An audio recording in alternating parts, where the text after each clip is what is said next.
Bueno, ahora vamos a hablar acerca de los transistores PNP. Ya, un transistor PNP modifica el sentido de la corriente y la tensión. Nosotros en los anteriores transistores lo que teníamos era que la fuente de alimentación era positiva, el signo de lo que es el diodo del emisor estaba apuntando hacia a la parte de abajo en sentido contrario. En este transistor PNP cambia de sentido, ¿no? Y como cambia de sentido, directamente el cambio de sentido de la fuente de tensión y el ingreso de la corriente hace que el análisis cambie un poco, ¿no? No variando de forma significativa, ¿no?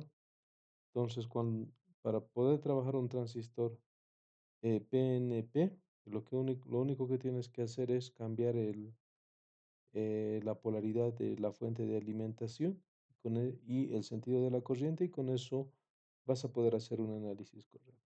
Al hacer eso, nosotros partimos ya del criterio siguiente. La corriente del emisor sale a la base y parte se va al colector, ¿no?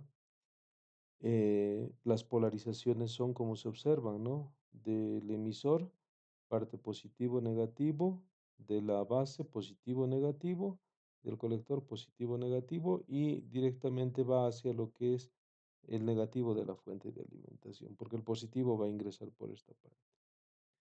Tal vez lo que en aquí sí se mantiene en cuanto a polarización es el valor de polarización de el voltaje base emisor y el de colector emisor, pero esto es de forma, podría decirse, asumida.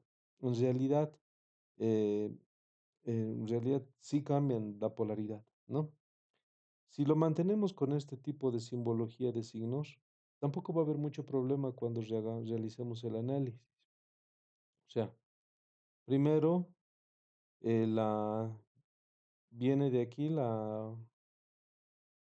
en este caso, la corriente, dependiendo del signo que nosotros escojamos, en este caso el negativo, el primero va a ser la corriente de emisor por la resistencia de emisor. En el segundo, como hemos asumido esta polaridad, estoy diciendo que va a ser el positivo.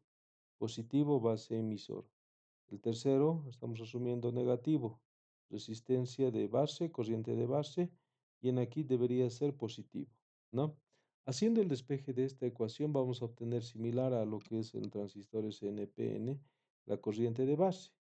Y la corriente de base depende del voltaje de alimentación, eh, menos normalmente en un transistor NPN era el voltaje base emisor sobre los respectivos valores de resistencia. Pero en este caso, como nosotros hemos asumido que la polaridad es diferente, en realidad eso no es tan cierto, ¿no ve? Entonces, en aquí lo que tengo que hacer es decir que esa caída de tensión de lo que es base emisor en realidad es al revés, por lo tanto es de signo negativo, ¿no? Y si es de signo negativo, básicamente llegamos a la misma ecuación que en un transistor NPN, solo con haber cambiado la polaridad de la tensión o la dirección de lo que es la tensión y el sentido de las corrientes. Para lo que es la segunda malla, hacemos el mismo análisis, ¿no?